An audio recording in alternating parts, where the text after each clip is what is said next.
Okay. We can go. Hi. Hi.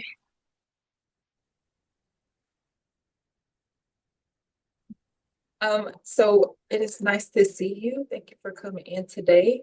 My name is Tamaya Houston, and I am an associate licensed counselor. I'm going to be interviewing for a position that we have here today. Could you start by introducing yourself? Yes. Hi, Miss Houston. I am Kristen Glass. I am a recent A&M grad. I just graduated with my master's in social work with a concentration in family and child welfare. And it's good to see you too today. Okay, so we're going to jump right in. Um, my first question for you is if you could describe to me your counseling style and how you meet your clients' needs. Okay. My counseling style, I would describe it as very solution focused and really leaning on empowerment. And meeting my clients where they are to me means meeting them when they're in their most vulnerable and allowing them to learn their strengths, identify their weaknesses or their triggers, and kind of develop the skills needed to combat those things on their own. A lot of times in counseling sessions, I tell my clients that, the work is done when we're not in this room together. Because I only see you for an hour once a week or once every 2 weeks. So I'm very empowerment based. So with that in mind, could you tell me how do you balance empathy with maintaining structure and safety with your clients? Structure and safety. Okay. Um, so when it comes to empathy, I feel that we will always empathize with our clients, but it's important to have set boundaries, at the end of the day and to let your clients know from the beginning once you go over confidentiality or any other boundaries or policies and things you have set that at the end of the day, you're here for a goal. And so the goal must be met for them and for the agency as well. So it's very important to be empathetic, but also kind of stand on your boundaries and stand firm in them.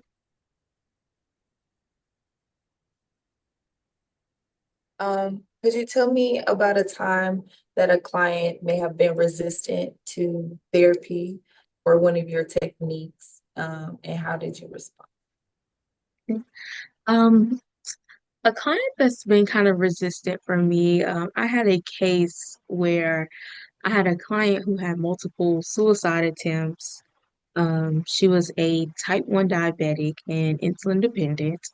And when she would run into any inconvenience, she would take the incorrect dose of insulin on purpose to induce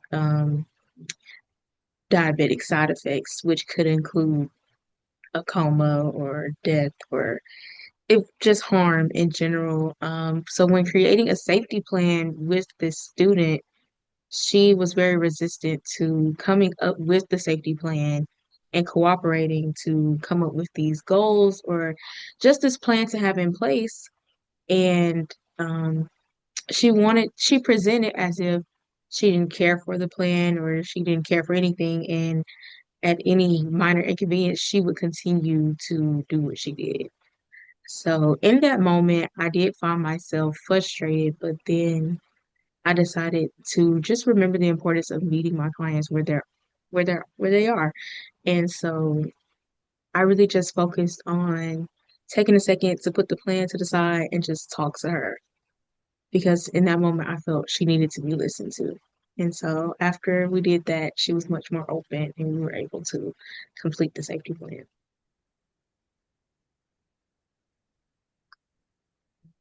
From that point that it was successful, that you were able to work with her. Okay. Um, what would you consider your current areas of growth, as a clinician? I would say my current areas of growth would include mm,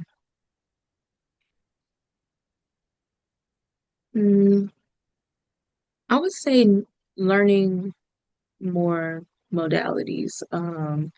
I feel that a lot of times in certain spaces, especially in certain agencies, we lean towards the modalities that the agency normally uses, but that won't work for everyone. So I feel that that's an area I could definitely grow in. It's kind of viewing my clients' needs and matching them up with the correct modality that'll best suit them.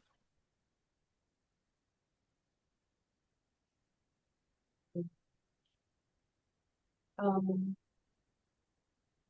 Being in this field, of course, you know that burnout is something that is common and something that we have to actively work against. So could you tell me how you prevent burnout and maintain your own mental health? In order to prevent burnout for me, I like to really focus on self-care and really enforce those boundaries, not bringing work home, um, making sure that I do have a plan set for myself. If I know I'm having an overwhelming day, it's just a lot going on, just making sure that I take that time to myself to regulate myself because I can't best serve my clients if I'm not serving myself as well. If I'm not the best version of me, I can't serve someone else. Um, And my last question for you would be, what does effective therapy look like to you? Effective therapy to me looks like my clients not needing me anymore. At some point, it looks like breaking down why, breaking down behaviors, patterns, and just the things going on in a client's life and relating them to these behaviors and kind of giving them the tools and the things that they need to change those or rewrite their narrative for themselves and just them doing the work. So when they come back to me, they're like, you know what? I did this and it felt good to do that for myself. And that's what effective therapy looks like to me. Well, thank you so much for your answers. And do you have any questions for me before we wrap up?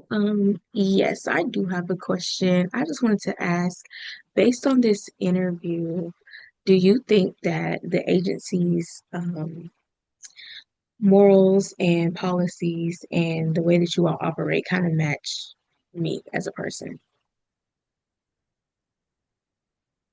Do you think that the way that you talk about navigating things with your clients, using their autonomy for them and meeting them where they are is something that we do value here, especially working with our population with young adults, college students.